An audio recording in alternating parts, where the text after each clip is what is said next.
It doesn't matter if you played the sport. It doesn't matter if you consider it a sport. I mean, if the kid wants to dance, let them dance. If they want to do gymnastics, let them do gymnastics. If all they want to do is hit a rock with a stick in the backyard because that's their version of baseball, let them do it. Like, play is the best way to introduce movement. Welcome to the Motion Lab, the podcast that explores the science of movement and helps you live a stronger and healthier life. Welcome back to the Motion Lab. My name's Chuck Dowell. I'm a physician assistant at Colorado Springs Orthopaedic Group. I'm here with Laura Rennie. My name is Laura Rennie. I'm a CrossFit coach, but I also coach youth athletics and specifically CrossFit kids. So we thought it'd be good to have a discussion regarding youth athletics and the importance of movement during youth athletics. Laura coaches my kids at a class here, and we had a conversation that I thought was a great conversation regarding how important it is for kids to move and the benefits they get out of that. So what are some of the things you think that they get? What are the benefits that you think they often get from those athletic activities? So kids get all the benefits that adults get, right? So I don't want to belabor the point of we increase bone density and musculoskeletal structures and get stronger hearts, stronger lungs, stronger bodies. All of those things, it doesn't matter if you're an adult or you're a kid, you're going to see those benefits. Yep. The things that kids get is very much a neuromuscular adaptation that's harder to get the older you get. Mm-hmm. So kids are primed for learning, right? They're developing, especially in those early elementary years through puberty and even into their teens and early 20s, we're primed for learning. And so the adaptations that their brains are going to make are far faster and longer lasting than if we try to make those adaptations as an adult. Yeah. So an example is, if you find a friend who's in his 30s and he all of a sudden can do a back handspring, he likely didn't learn that as an adult. That's something that he did because he was in gymnastics or cheer or something as a youth, and he's learned how to do that. He's made that neuromuscular adaptation and connection, and he's just maintained that, even if he hasn't done a back handspring since he was 18 years old. So the earlier we can get kids moving, the better they're going to be primed for later in life to have those adaptations already in them so that they can just apply them later. Yeah, and we all have that friend that can naturally athletic activities. You pick up a sport and you meet them and they start to pick that sport up and they're able to play it right away. And as you said, the importance of that and are probably where they got that from was being able to do these athletic activities when they're young. Yeah. So there's always talk about how do I get my kids into sports? What's the most important way for my kids to be introduced into sports? Yeah. I had mentioned to you that I was incredibly clumsy when I was a kid because I was a tall kid. And I got my kids and my daughter into gymnastics when they were young, and they've been able to have much better body awareness because of that. What are your thoughts regarding how do you get the kids into sports? Yeah, I mean, if it's going from not moving to moving, my best advice is find something that they love. Yeah. It doesn't matter if you played the sport. It doesn't matter if you consider it a sport. I mean, if the kid wants to dance, let them dance. If they want to do gymnastics, let them do gymnastics. If all they want to do is hit a rock with a stick in the backyard because that's their version of baseball, let them do it. Like, play is the best way to introduce movement. Yeah. So if they're interested in it, they're going to do it. Now, beyond that, beyond just basic play, what we find is for natural athletic ability, if you want them to be an athlete later in life, to give them the biggest leg up, they're going to start with something that's body weight, right? Things like gymnastics, dance, martial arts. And that's just because of the proprioception that they gain from that.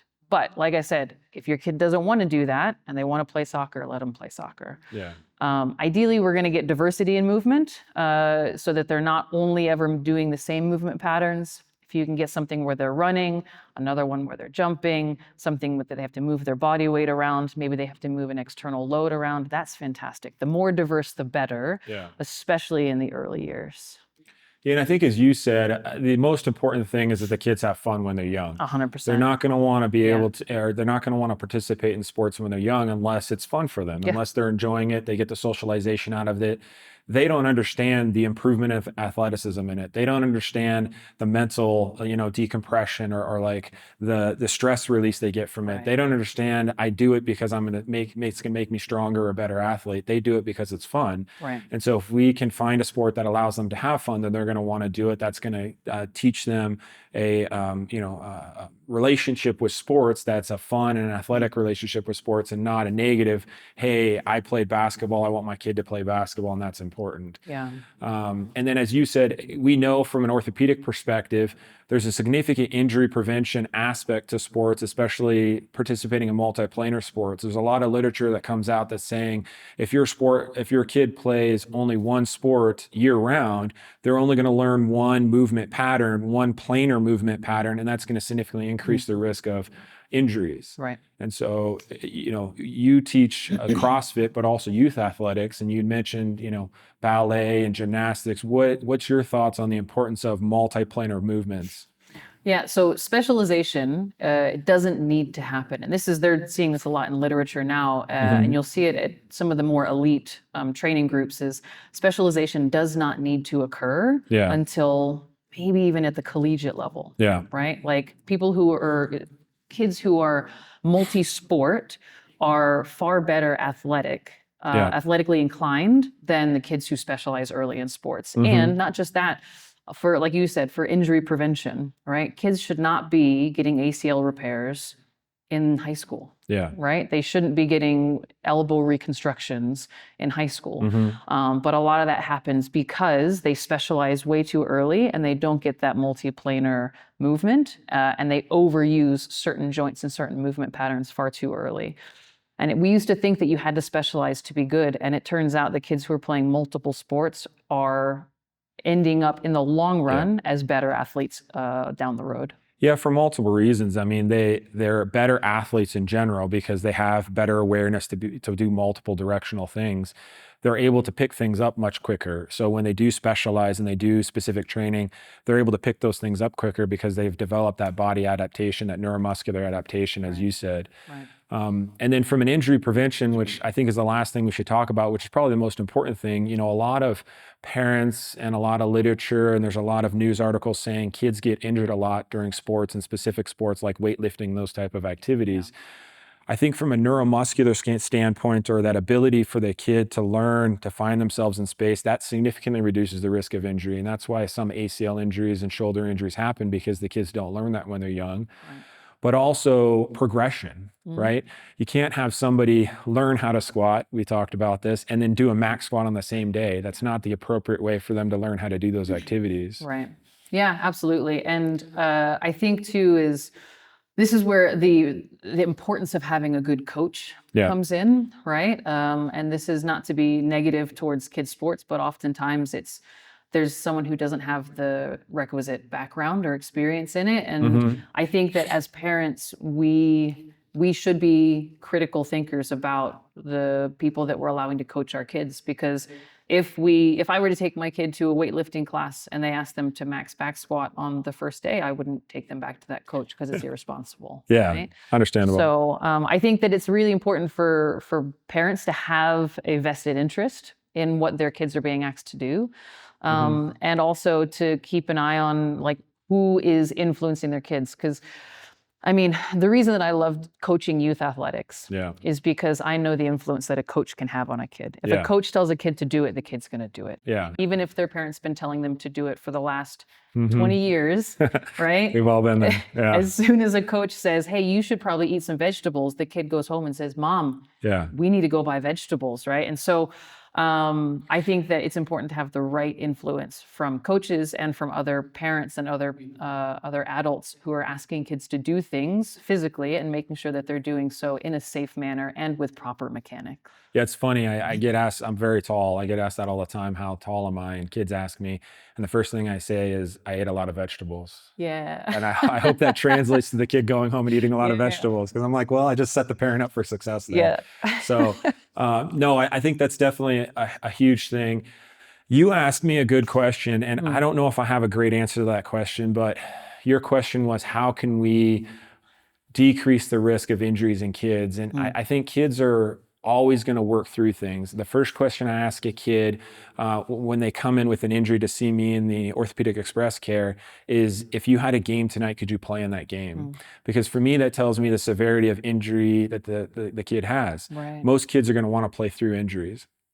And if it hurts enough that they can't play through it, I'm always more cognizant that, hey, this is more significant of an injury. So I think if you're a parent and your kid, daughter, son doesn't want to play in a sport, I think that should key into you that they have some level of pain that they should not push through. Right. But then they also don't want to come out of things. And so we had to introduce pitch counts into, overhead throwing baseball type activities because they would never take themselves out of a game. Yeah. And so I think as a parent and or a coach, you have to introduce some level of adaptation. If they're sore from what they did the day before, maybe we don't do those things again, as not to overload those joints, overload the soft tissue that's so fragile at that age, and potentially cause that injury to happen. Yeah, absolutely. What are your thoughts? Do you have any ideas or kind of recommendations regarding that? What's interesting is I think it all very much comes down to knowing the kid. And Yeah. that's where the relationship of a parent and a coach comes in, because there are some kids that'll push through. And there are some other kids that will try to find any reason not to. Yeah. Right. And so I think I really believe in empowering the kid as well. Right. Like, I want a child to know themselves as well as, like, not just relying on the coach to tell you what to do and what not to do. Like, I want the child to be able to say, I'm sorer than I'm supposed to be. Right. This isn't how it's supposed to feel. Yeah. I'm tired. I haven't slept well enough. I've got life stress. Like, there's so much more that goes into it, because that's now what we're doing is we're now empowering adults to be able to read that as well. And so, it's a difficult problem set, but it's one that, with the right coach and with the right parent, you can help kids to navigate through and learn a really valuable life skill about what's right and what's not, what's worth pushing and what's not. Yeah, and I agree with that completely. I see that all the time in the express care when people come in with injuries, is they maybe don't know their bodies well enough to know if this is a significant injury or a low level injury, because they were never taught that. So I think that's a great advice. And I think until they reach skeletal maturity, it's a little bit upon us as the coaches and or the parents to limit some of their activities, because that's when they're going to be more prone to develop these inflammatory changes at the growth plate attachments of their tendons and ligaments. When they reach skeletal maturity, some of those inflammatory or overuse type injuries are a little bit easier for us to treat and have adaptations to. And so I think that's another importance as a parent. Yes, you want your kid to play in all their activities and be very active, but teach them to listen to their body. Yeah, absolutely. I will say too, like, a lot of what we've talked about has been about, developing athletes. Yeah. But let's not forget that even adults need to continue to move their bodies, even if they're not athletes, right? And I think there's a precipitous drop, right, after we leave high school. And for some people, when we leave college, there's no more sport. There's no more organized, there's no more coach, right? Yeah. And so the more that we can make this a lifestyle thing for the child, where they realize it's not just about organized sports, it's about play. It's about playing pickup basketball with your family. It's about, if you want to, you go for a run with your dad, whatever it is, like just teaching them that movement is part of everyday living. It's not just organized. I think that we can set up more adults for success, so that after the organized sports drop off, they still have the habits and the lifestyle of movement, and they understand, how to keep that going well into adulthood and be healthy, contributing members of society. Yeah, because at that point, the benefits are no longer athletic benefits, they're health benefits. Absolutely. Right? We're reducing stress, we're reducing comorbidities, high blood pressure, diabetes, other heart problems,